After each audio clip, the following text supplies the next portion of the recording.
आइए जानते हैं आज की कुछ अंतर्राष्ट्रीय खबरों को। पहले एक नजर आज की हेडलाइंस पर। ट्विटर को सरकार की दो टूक, भारतीय कानून मानना ही होगा। दीप सिद्धू के बाद इकबाल सिंह भी गिरफ्तार, पुलिस ने रखा था 50,000 का इनाम। 72 घंटे से ज्यादा मशक्कत के बाद बदली रेस्क्यू की रणनीति। लाइन पर आए भारत के अंदरूनी मामलों में दखल देने वाले कनाडा के पीएम जस्टिन ट्रूडो, मोदी को फोन कर मांगे टीके।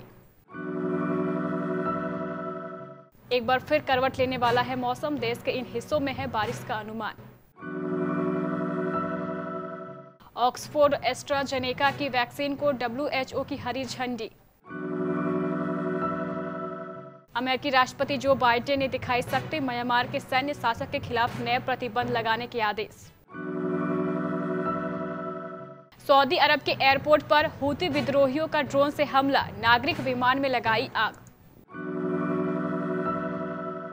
बिग बॉस से आई बड़ी खबर, रूबीना दिलैक को मिला टिकट टू फिनाले।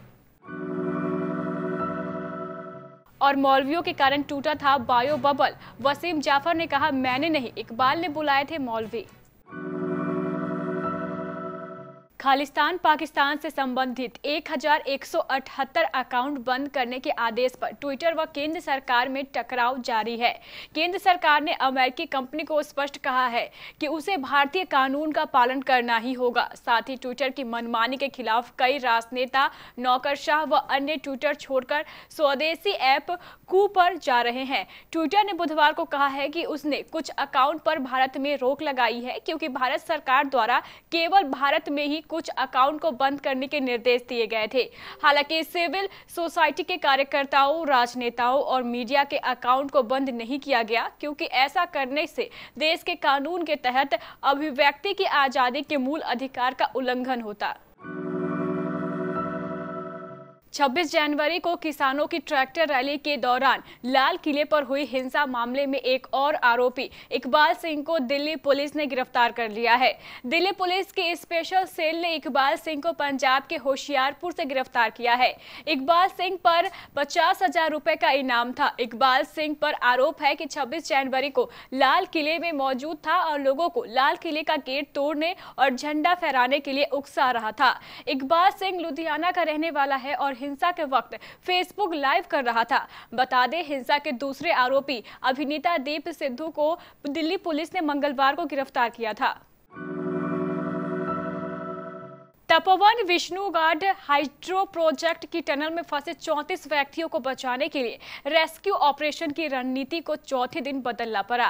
एनटीपीसी से प्राप्त सूचना के आधार पर अब तक ये माना जा रहा था कि टनल में टी पॉइंट पर उक्त व्यक्ति फंसे हैं।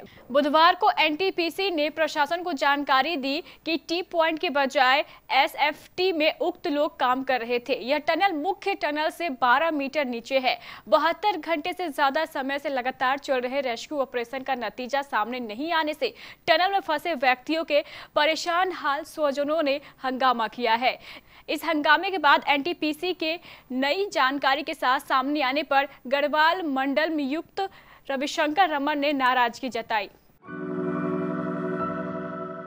हाल ही में भारत के किसान आंदोलन में दखल अंदाजी की वजह से निशाने पर आए कनाडा के पीएम जस्टिन ट्रूडो ने पीएम मोदी को फोन करके मदद मांगी है। उन्होंने भारत की तारीफ करते हुए पीएम मोदी के सामने कोरोना टीकों की मांग रखी। पीएम मोदी ने कनाडाई समकक्ष ट्रूडो को आश्वस्त किया है कि भारत कनाडा के टीकाकरण प्रयासों में पूरा सहयोग करेगा। प्रधानमंत्री कार्यालय की ओर से जारी बयान के मुताबिक कनाडाई प्रधानमंत्री ने मोदी को फोन कर अपने देश में कोविड-19 के टीकों की आवश्यकताओं के बारे में बताया। पीएम मोदी ने जस्टिन ट्रूडो को आश्वस्त करते हुए कहा है कि भारत ने जैसे कई अन्य राष्ट्रों के लिए किया है, ठीक उसी तरह कनाडा के टीकाकरण प्रयासों को सहयोग देने की पूरी कोशिश करेगा। दिल्ली एनसीआर में दिन में तेज धूप निकलने से लोगों को सर्दी से राहत मिली हुई है। वहीं देश के कई हिस्सों में अब एक बार फिर मौसम करवट लेने वाला है। उत्तर हिमालय क्षेत्र में एक बार फिर पश्चिमी विक्षोभ सक्रिय हो गया है। भारतीय मौसम विभाग के अनुसार पश्चिमी विक्षोभ के कारण जम्मू कश्मीर से लेकर हिमाचल प्रदेश और उत्तराखंड के कई इलाकों में बर्फबारी और बारिश होने के आसार बने हुए हैं। भारत में कोरोना वायरस के खिलाफ जंग में अब तक कारगर साबित हुए एस्ट्राजेनेका ऑक्सफोर्ड की कोविड-19 वैक्सीन को अब दुनिया ने भी सलाम कर दिया है। एस्ट्राजेनेका ऑक्सफोर्ड यूनिवर्सिटी की कोरोना वैक्सीन को विश्व स्वास्थ्य संगठन ने मंजूरी दे दी है। WHO के एक्सपर्ट्स ने इस वैक्सीन पर उठ रहे सभी सवालों को और शंकाओं को दूर करते हुए कहा कि 65 साल से अधिक उम्र के लोगों पर इस टीके का इस्तेमाल किया जा सकता है। साथ ही इस वैक्सीन का इस्तेमाल वहां भी किया जा सकता है जहां कोरोना के नए वेरिएंट सामने आए हैं। म्यांमार में जारी सैन्य शासन को लेकर अमेरिका के जो बाइडेन सरकार ने सख्ती दिखाई है। अमेरिका के राष्ट्रपति जो बाइडेन ने बुधवार को म्यांमार के सैन्य शासक के खिलाफ नए प्रतिबंध लगाने के आदेश दिए हैं।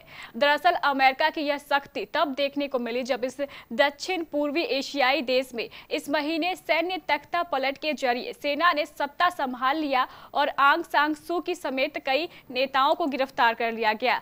जो बाइडेन ने कहा है कि वह एक कार्यकारी आदेश जारी कर रहे हैं जिससे म्यांमार के जनरल अमेरिका में $1 अरब की संपत्ति का उपयोग नहीं कर पाएंगे। बाइडेन ने कहा है और कई कदम भी उठाए जा रहे हैं। बाइडेन ने कहा है कि सेना को सत्ता छोड़ देना चाहिए और देश के लोगों की भावनाओं का सम्मान करना चाहिए।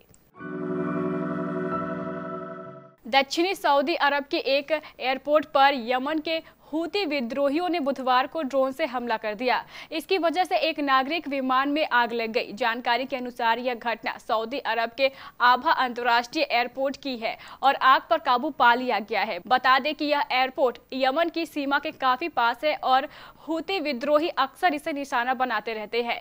हूती विद्रोहियों ने इस हमले का जिम्मा लिया है और इसे सैन्य निशाना बताया है।